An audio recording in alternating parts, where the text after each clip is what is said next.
يا أبا ذر المتقون سادة والفقهاء قادة ومجالستهم زيادة.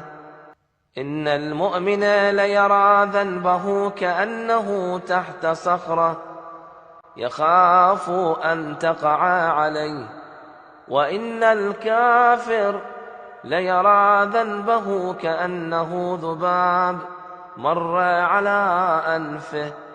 يا أبا ذر إن الله تبارك وتعالى إذا أراد بعبد خيرا جعل ذنوبه بين عينيه ممثلة، والإثم عليه ثقيلا وبيلا.